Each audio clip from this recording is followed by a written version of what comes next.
ನಾಡಿನ ಭವಿಷ್ಯವಾಣಿ ನುಡಿಯುವ 7 ಕೋಟಿ ಶ್ರೀ ಮೈಲಾರಲಿಂಗೇಶ್ವರ ಜಾತ್ರೆ ವಿಶೇಷ ವಿಭಿನ್ನ.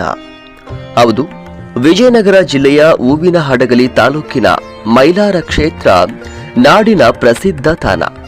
ಈ ಒಂದು ಜಾತ್ರಾ ಮಹೋತ್ಸವದ ಅಂಗವಾಗಿ ಕೊಪ್ಪಳ ತಾಲೂಕಿನ ಕರ್ಕಿಹಳ್ಳಿ ಗ್ರಾಮದ ಕೆರಹಳ್ಳಿ ಕುಟುಂಬದಿಂದ ಹಾಗೂ ಮಾಣಿಕ್ಯ ಗೆಳೆಯರ ಬಳಗದಿಂದ ಅನ್ನ ಸಂತರ್ಪಣಾ ಸೇವಾ ಕಾರ್ಯ ಸಲ್ಲಿಸಲಾಗಿದೆ.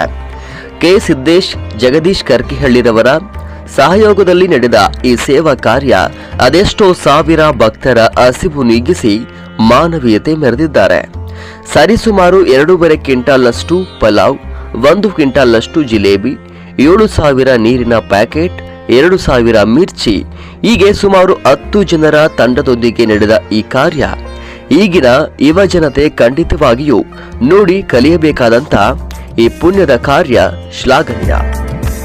ಸುಮಾರು 2 ವರ್ಷಗಳಿಂದ ಮೈಲಾರ ಜಾತ್ರೆಯಲ್ಲಿ ಕೆರಹಳ್ಳಿ ಕುಟುಂಬ ತಮ್ಮ ಕೈಲಾದ ಸೇವೆಯನ್ನ ನಿರಂತರವಾಗಿ ಮಾಡುತ್ತಾ ಬರ್ತಾ ಇದೆ. ನೋಡಿ, ಆ ಜನಜಂಗುಳಿ, ಹಸಿವು ಅನ್ನೋದು ತುಂಬಾ ಕ್ರೂರಿ.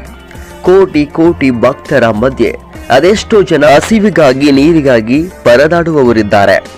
ಅಂಥವರ ಪೈಕಿ ಇವತ್ತು ಕೆ ಸಿದ್ದೇಶ್ ಜಗದೀಶ್ ಕರ್ಕಿಹಳ್ಳಿರವರು ಮಾಡಿದ ಕಾರ್ಯ ನಿಜಕ್ಕೂ ಶ್ಲಾಘನೀಯವಾಗಿದೆ.